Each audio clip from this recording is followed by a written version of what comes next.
Hi, this is Surga Sriram, cine analyst. ఎప్పటి నుంచో ఎదురు చూస్తున్న పుష్ప 2 అఫీషియల్ ట్రైలర్ రిలీజ్ అయింది.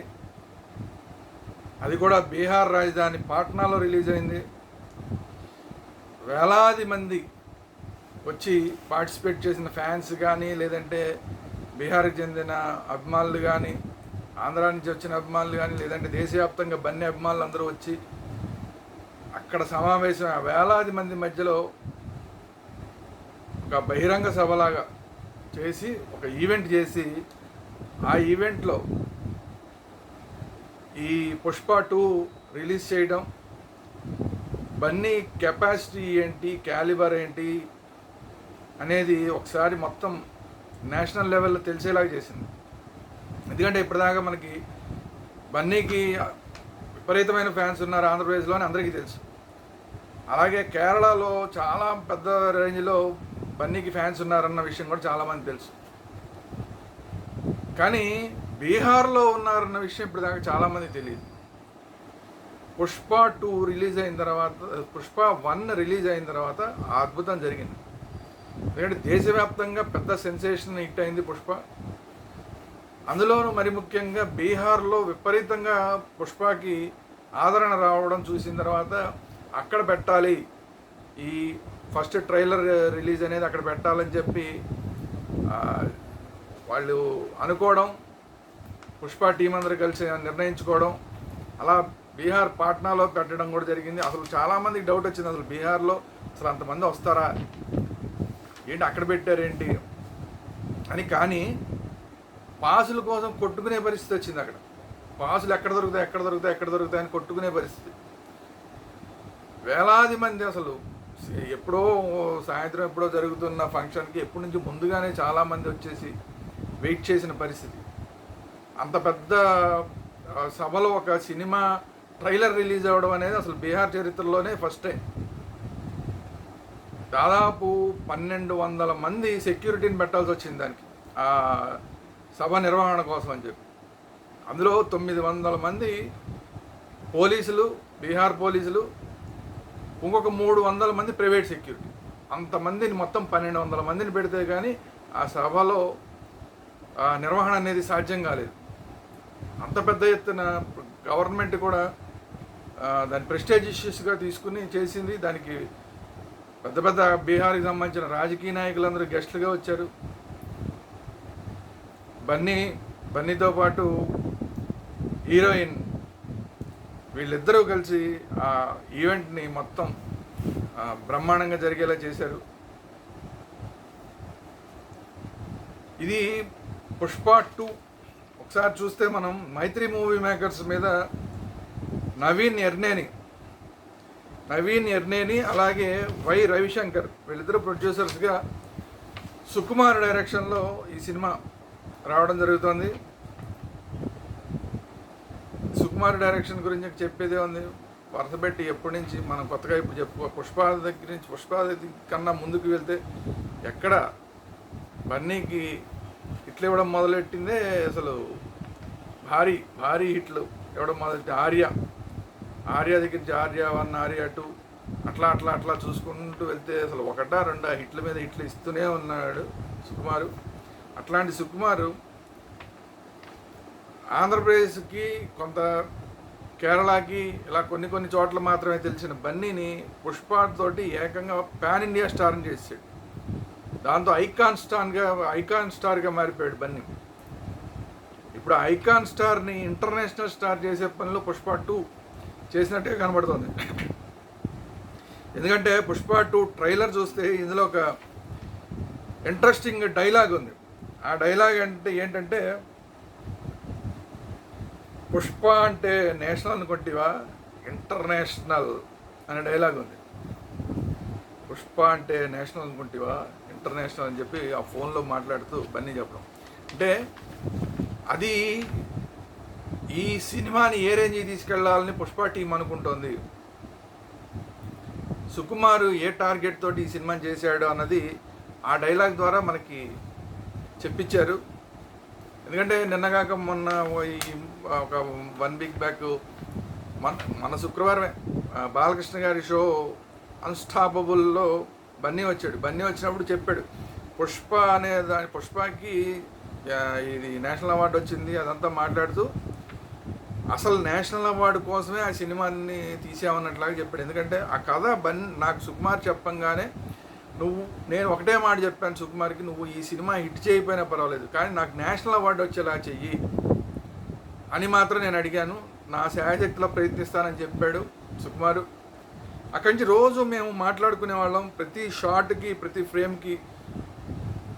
ఒకవేళ నేను షాట్ ఓకే అయిందనుకున్నా కూడా మళ్ళీ ఇంకో షాట్ తీద్దాం, ఎందుకంటే సుకుమారే అనేవాడు ఇవన్నీ ఇది షాట్ ఓకే కానీ నేషనల్ అవార్డుకి సరిపోదు, మళ్ళీ ఇంకో షాట్ తీద్దాం అనేవాడు. అంటే ప్రతి షాట్ని ప్రతి ఫ్రేమ్ని నేషనల్ అవార్డుని దృష్టిలో పెట్టుకునే తీసాము అని చెప్పి క్లియర్గా బన్నీ రివీల్ చేశాడు మొన్న బాలయ్య బాబు అన్స్టాపబుల్లో. సో అలాగా ఈసారి పుష్ప 2ని అసలు ఎట్టి పరిస్థితుల్లోని బన్నీని ఇంటర్నేషనల్ లెవెల్కి తీసుకెళ్ళాలి, ఎందుకంటే ప్రభాస్ ఆల్రెడీ ఇంటర్నేషనల్ స్టార్ అయిపోయాడు. అందువల్ల ఇప్పుడు బన్నీని కూడా ఇంటర్నేషనల్ స్టార్ చెయ్యాలి, ఎందుకంటే నేషనల్ ఐకాన్ స్టార్గా మొన్న పేరు తెచ్చుకున్నాడు. నేషనల్ లెవెల్లో బ్రహ్మాండమైన ఓపెనింగ్స్ కానీ కలెక్షన్స్ కానీ వచ్చినాయి పుష్పకి, నేషనల్ అవార్డు వచ్చింది. ఇక నెక్స్ట్ స్టేజ్ ఏంటంటే ఇంటర్నేషనల్ స్టార్, వరల్డ్ వైడ్ కూడా మొత్తం అంతా తెలిసేలాగా బన్నీని చేయాలన్న లక్ష్యంతో ఈ పుష్ప 2ని తీసినట్టు కనబడుతుంది. అందుకోసమే ఆ డైలాగ్ చెప్పడం జరిగింది, పుష్ప అంటే నేషనల్ అనుకుంటేవా ఇంటర్నేషనల్ అనే డైలాగు పెట్టారు. సో దాన్ని బట్టి మనకు అర్థమవుతుంది. తర్వాత దీనికి మ్యూజిక్ దేవి శ్రీప్రసాద్ మ్యూజిక్ కూడా బాగా వచ్చింది. తర్వాత ఆర్ఆర్ అంతా కూడా మళ్ళా మార్చి వేరే వాళ్ళకి ఇచ్చారు అంటున్నారు. సో మరి పేరు వేస్తారా వేరా ఏంటి ఏం చూడాలి, అదంతా కూడా ఫైనల్గా ఏం జరుగుతుంది అనేది. ఎనీవే మ్యూజిక్ డైరెక్టర్గా దేవి శ్రీప్రసాద్. సో మొత్తం ఇది చూస్తే ఈ రిలీజ్ చేసిన ట్రైలర్ చూస్తే 2 నిమిషాల 44 సెకండ్లు ఉంది. 2 నిమిషాల 44 సెకండ్లు అసలు మామూలుగా లేదు, రచ్చ రంబోలబ్బా మామూలుగా లేదు, ఒక రేంజ్లో ఉంది నిజంగా. ట్రైలర్ మాత్రం ఒక రేంజ్లో, బన్నీ ఫ్యాన్స్ అసలు నభూతో నా భవిష్యత్ అనేలాగా ఉంది. ఆల్రెడీ 1000 కోట్లు బిజినెస్ అయిపోయింది అంటున్నారు, మొత్తం 2000 కోట్లు కలెక్షన్ వస్తుందేమో అన్నంత స్థాయిలో ఇప్పుడు ఈ బన్నీ ఫ్యాన్స్ అందరూ కూడా దీని మీద ఎక్స్పెక్టేషన్స్ పెట్టుకున్నారు.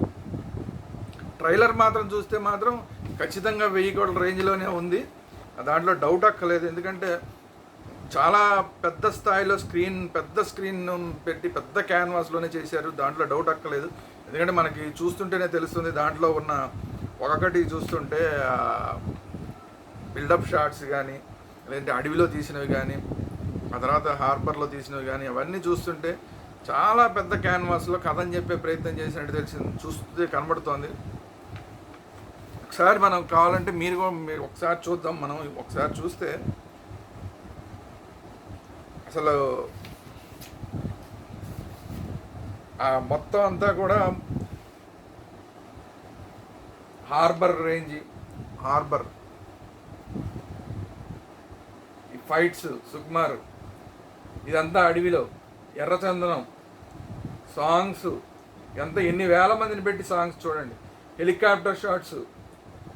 అంటే బన్నీని నెక్స్ట్ రేంజ్కి, హెలికాప్టర్ రేంజ్కి ఇక్కడ ఆపుతాను. బన్నీ మొన్న సినిమాలో మారుతి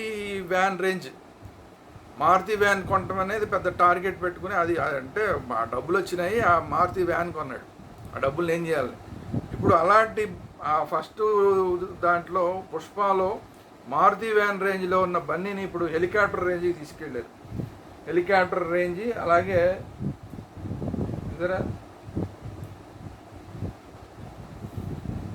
ఇందులో మీరు చూస్తే క్లియర్గా కనబడుతుంది ఎన్ని వేల మందితోటి షార్ట్స్, తగ్గేదేలా. చూసారు కదా, అయ్యో మొత్తం అడవిలో మొత్తం ఆ షార్ట్స్ అన్ని చూడండి ఎంత గ్రాండియర్గా తీశారు.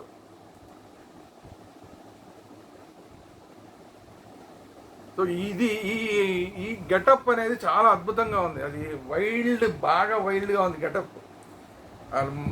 ఈ మెళ్ళలో పుర్రెలు వేసుకుని కొద్దిగా ఆడవేషంలాగా వేసుకుని చీరలాగా కట్టుకొని ఒక వేరే సపరేట్ గెటప్ తోటి ఉన్నది చాలా వైల్డ్గా ఉంది.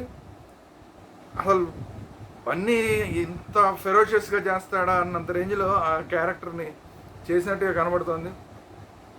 ముఖ్యంగా ఇందులో ఫాజిల్ ఎలా చేస్తాడనేది ఇప్పుడు ఈ సినిమా మొత్తం మీద ఫాజిల్ క్యారెక్టర్ పండితే కనుక సినిమా ఎక్కడికో వెళ్ళిపోతుంది. ఫాజిల్ క్యారెక్టర్ హిట్ అవుతుందా లేదా అన్న దాని మీదే మొత్తం ఈ సినిమా మొత్తం ఆధారపడింది. చూసారా, ప్రతి షాట్ చూడండి, ఎన్ని వేల మందితోటే, ఎక్కడా తగ్గట్లా, వేల మంది. ఏ షాట్ తీసుకున్నా కూడా హై రేంజ్లో హార్బర్ ఫైట్లు కానీ, అడవిలో ఫైట్లు కానీ, సాంగ్లో కూడా చూడండి, ఆ బోట్లు, సముద్రంలో బోట్స్, అన్ని బోట్స్, హార్బర్లో షిప్పులు ఎన్ని ఉన్నాయి చూడండి. అసలు ఒకటి కాదు రెండు కాదు. ఈ సాంగ్ చూడండి, ఆ సాంగ్లు ఎన్ని వేల మంది. సో ఈ రేంజ్లో ఫైట్స్ సీన్స్ అన్నీ అసలు మామూలుగా లేదు మొత్తం. సో ఏమాత్రం తగ్గకుండా తీసినట్టే కనిపిస్తుంది. అంటే ఆ 1000 కోట్ల బిజినెస్ రేంజ్ని పెట్టుకుని అలాగే తీసినట్టు కనబడుతుంది. దానితో ఇందులో మంచి డైలాగ్స్ కూడా, పాత డైలాగు పుష్ప అంటే ఫ్లవర్ అనుకుంటేవా ఫైర్, కానీ ఇందులో పుష్ప అంటే అనగానే ఏముంది ఫైరే కదా అని ఫాజిల్ అంటాడు. ఫాజిల్ అనగానే కాదు, అందరూ కాదు కాదు అని. పుష్ప అంటే వైల్డ్ ఫైర్ అనగానే పెద్ద బ్లాస్టింగ్, అంటే నెక్స్ట్ రేంజ్. ఇంతకుముందు పుష్ప ఏ రేంజ్లో ఉన్నాడో ప్రతిదీ కూడా డైలాగ్ దగ్గర నుంచి ప్రతిదీ కూడా నెక్స్ట్ రేంజ్కి తీసుకెళ్లే ప్రయత్నం క్లియర్గా కనిపిస్తోంది దీంట్లో. తర్వాత ఇంకోటి, పుష్ప అంటే పేరు కాదు అని చెప్పి వెనక్కి ఇలా కొట్టుకుని బ్రాండ్, పుష్ప అంటే పేరు కాదు బ్రాండ్. ఇవన్నీ కూడా అంటే ఎలివేషన్, క్యారెక్టర్ని ఎలివేషన్ చేయడం, హీరోని ఎలివేట్ చేయడం అనేది ఏ రేంజ్కి ఎలివేట్ చేయాలన్న దానికి పుష్ప అంటే పేరు కాదు బ్రాండ్ అనే డైలాగు. అలా ఇందాక చెప్పినట్టు పుష్ప అంటే నేషనల్ అనుకుంటే ఇంటర్నేషనల్ అనేది. తర్వాత ఇంకొకటి, ఆ హీరోయిన్తో మాట్లాడుతూ పక్క వాళ్ళతో చెప్పే డైలాగు, పెళ్ళాం మాట వింటే ఎలా ఉంటుందో ప్రపంచానికి చూపిస్తా అనే డైలాగు. ఇవన్నీ చూస్తే కనుక అసలు మామూలు పండగ చేసుకోవడం, బన్నీ ఫ్యాన్స్ మాత్రం హ్యాపీగా పండగ చేసుకోవచ్చు ఆ ట్రైలర్ని చూసి. డిసెంబర్ 5వ తారీఖున రిలీజ్ అవుతుంది. ముందు డిసెంబర్ 6 అనుకున్నారు, కానీ ఇంకొక రోజు ముందే డిసెంబర్ 5కే సినిమా వచ్చేస్తుంది. అంటే ఆల్మోస్ట్ డిసెంబర్ 4కే అమెరికా లాంటి చోట రిలీజ్ అయిపోతుంది. సో రిలీజ్ అయిపోయిన తర్వాత ఫైనల్గా ఇందులో ఫాఫా చెప్పే డైలాగ్, పార్టీ ఉంది పుష్ప, పార్టీ ఉంది అని ఫాఫా చెప్పే డైలాగ్ ఏదైతే ఉందో, ఇప్పుడు సినిమా రిలీజ్ అయిన తర్వాత ఖచ్చితంగా పుష్ప టీం అందరూ చెప్పుకోవచ్చు, పార్టీ ఉంది పుష్ప, పార్టీ ఉందని. ఖచ్చితంగా పార్టీ చేసుకునే సినిమా అవుతుందని చెప్పి మొత్తం ఫ్యాన్స్ అందరూ ఎక్స్పెక్ట్ చేస్తున్నారు, టీం అందరూ ఎక్స్పెక్ట్ చేస్తున్నారు, బయట బిజినెస్ చేసిన వాళ్ళందరూ కూడా అదే ఎక్స్పెక్ట్ చేస్తున్నారు. ఖచ్చితంగా పుష్ప నెక్స్ట్ రేంజ్ హిట్ కొడుతుంది అనేది అందరూ ఎక్స్పెక్ట్ చేస్తున్నారు. ఇందులో ఒక్కటే ఏంటంటే, పుష్పని అడవి దాటించి హార్బర్ దాకా తీసుకెళ్ళాడు. ఎక్కడన్నా నేటివిటీ కొంచెం మారిపోతే ఎలా ఉంటుంది అనేది ఒకటి చూస్తే. బట్ ఏంటంటే ఎర్రచందనం అనేది ఎప్పుడు కూడా అడవిలో నుంచి నెక్స్ట్ హార్బర్లోకి వెళ్ళి హార్బర్ నుంచి వేరే దేశాలకి అదంతా కూడా ఎక్స్పోర్ట్ అయిపోతుంది. అంటే స్మగ్లింగే అంతా. ఎక్స్పోర్ట్ అంటే అఫీషియల్ ఎక్స్పోర్ట్ కాదు, స్మగ్లింగ్ అక్కడి నుంచి అయిపోతుంది. సో అక్కడికి కూడా తీసుకెళ్ళి అక్కడ కూడా, అంటే ఇప్పుడు అందుకనే నేషనల్ అనుకుంటే ఇంటర్నేషనల్ అనేది ఎందుకు వచ్చిందంటే, అక్కడ ఆ హార్బర్లు, ఆ హెలికాప్టర్లు, అంటే నెక్స్ట్ రేంజ్కి ఈ అడవిలో నుంచి వెళ్ళిన చందనం ఎక్కడ దాకా వెళ్తుందో అక్కడ దాకా పుష్ప వెళ్ళాడు అనేది బహుశా చూపించినట్టున్నాడు. మరి అది ఎక్కడ తీస్తాడు, ఇక్కడెక్కడ హార్బర్లతోటి తీసారా లేకపోతే వేరే దేశాల హార్బర్లు? అంటే ఇప్పుడు ఎక్కువ వెళ్ళేది ఎక్కడికి వెళ్తుందంటే జనరల్గా జపాన్కి వెళ్తుంది. జపాన్, చైనా లాంటి చోటకి ఎర్రచందనం అంతా కూడా స్మగ్లింగ్ అవుతుంది. అక్కడ జపాన్లో అయితే చాలా కాస్ట్ పెట్టి, అంత చిన్నవన్నీ ఈ ఎర్రచందనంతో చేసినవన్నీ కూడా చాలా శుభాన్ని ఇస్తాయని చెప్పి వాళ్ళు ఇంట్లో పెట్టుకుంటారు. అవన్నీ ఇంట్లో ప్రతి ఐటమ్ కూడా ఎర్రచందనంతో ఉండాలని కోరుకుంటారు వాళ్ళు. అందువల్ల ఎంతన్నా పెట్టుకుంటారు. సో అక్కడికి స్మగ్లింగ్ అవుతుంది. సో సో అట్లా ఇంటర్నేషనల్ స్టాండర్డ్కి తీసుకెళ్ళడం కోసం వేరే దేశాల్లో కూడా దీని షూటింగ్ ఇదంతా కూడా జరిగింది ఏంటి అనేది, అంటే ఏం చూపిస్తారు అని, అందువల్ల ఏంటి జరుగుతుంది అనేది ఒకటి.